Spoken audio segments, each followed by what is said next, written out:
আমরা এই মুহূর্তে উপস্থিত রয়েছি পটুয়াখালীর যে বিএরটি অফিস রয়েছে জেলা প্রশাসকের কার্যালয়ের সামনে। সেখানে দেখতে পাচ্ছেন এখানে বিএরটি অফিসের যারা লোকজন রয়েছেন তারা কিন্তু দীর্ঘদিন যাবত একটি বাইকের কিন্তু তারা কাগজ করে দেয় না। 17 সালে কিন্তু তার এই বাইকের কাগজ করানোর জন্য কিন্তু তিনি এখানে এই যে কাগজপাতি জমা দেন বিএরটি অফিসে।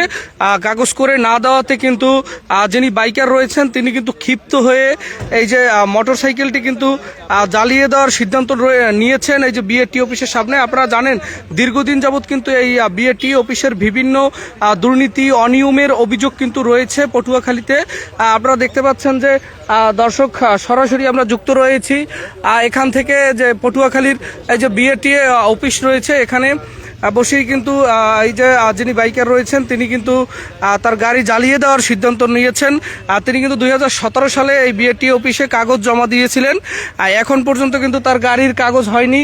তো না হওয়ার কারণে কিন্তু তিনি এই যে সিদ্ধান্ত নিয়েছেন এবং এখানে যারা কর্মকর্তারা রয়েছেন তারা কিন্তু দীর্ঘদিন যাবৎ কিন্তু এই কাগজটি নিয়ে এই যে বাইকার রয়েছেন তাকে কিন্তু বিভিন্নভাবে হ্যারাসমেন্ট করে আসছেন, যে কারণে তিনি কিন্তু ক্ষিপ্ত হয়ে এই যে গাড়িটি জ্বালিয়ে দেওয়ার সিদ্ধান্ত নিয়েছেন। দর্শক আমরা সরাসরি যুক্ত রয়েছি পটুয়াখালীর যে জেলা প্রশাসকের কার্যালয় রয়েছে সেই জেলা প্রশাসকের কার্যালয়ের নিচতলায় যে বিএরটি অফিস রয়েছে সেই বিএরটি অফিসের একদম সামনে থেকে আপনারা দেখতে পাচ্ছেন এখানে কিন্তু এই যিনি বাইকার রয়েছেন তার সাথে একটু কথা বলবো যে ভাই কতদিন যাবত এই আপনার গাড়িটার কাগজ করে দেয় না? গাড়িটা মনে করেন আমি তো একবার বলেছি আমি গাড়িটা পুরান ক্রয় করেছি।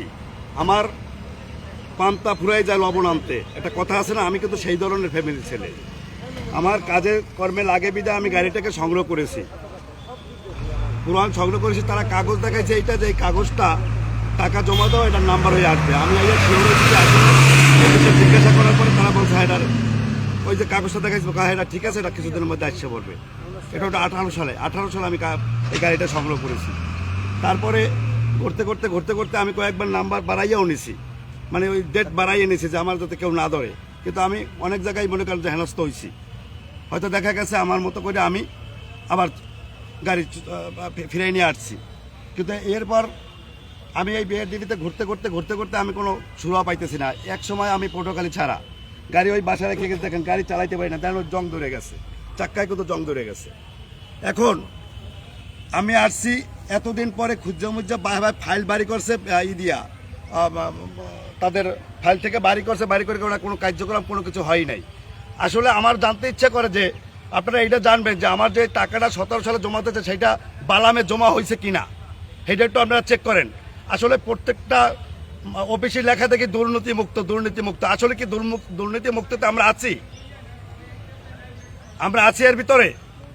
এই দুর্নীতি মুক্তির মধ্যে কি আমরা আছি? যে যে স্থান থেকে কিন্তু আমরা সবাই ব্যতীত।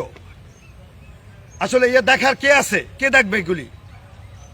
একটা গ্রুপ চলে গেছে তাদের ফেসিট বলে, এখন যারা চালাচ্ছে তাদের আমলে তো ওই একই কায়দা চলতেছে। আমরা কি করবো? আমরা যাবো কোথায়? দর্শক আমরা সরাসরি যুক্ত রয়েছি আমরা এই যে পটুয়াখালীর যে জেলা প্রশাসকের কার্যালয় রয়েছে সেখানে কিন্তু এই যে বিএরটি অফিস রয়েছে সেই বিএরটি অফিসের সামনে এখানে কিন্তু বিভিন্ন মানুষ কিন্তু এসে বিভিন্ন দালাল চক্র এবং বিভিন্ন চক্রের সম্মুখীন কিন্তু তারা হয় এবং এখানে যারা কর্মকর্তারা রয়েছে তারা কিন্তু দীর্ঘদিন যাবত তাদের বিরুদ্ধে অভিযোগ রয়েছে। তারা প্রকাশ্যে কিন্তু বিভিন্ন লোকজনের কাছ থেকে টাকা নিয়ে থাকেন, বিভিন্ন কথা বলে এরকম অভিযোগও কিন্তু রয়েছে এই বিএরটি অফিসের বিরুদ্ধে। আপনারা দেখতে পাচ্ছেন আমরা সরাসরি আমরা দেখতে পাচ্ছি যে এখানে যারা বিএরটি এর কর্মকর্তারা আছেন তারা কিন্তু একদমই সাধারণ যারা জনগণ রয়েছে সাধারণ জনগণকে নিয়ে কিন্তু বিভিন্নভাবে বিভ্রান্তিকর তথ্য দিয়ে তাদেরকে কিন্তু হ্যারাসমেন্ট করেন এবং টাকার বিনিময়ে কিন্তু সকল কিছু সম্ভব হয় এমনটাই কিন্তু অভিযোগ করেছেন সাধারণ যারা এখানে ভুক্তভোগীরা রয়েছেন তারা।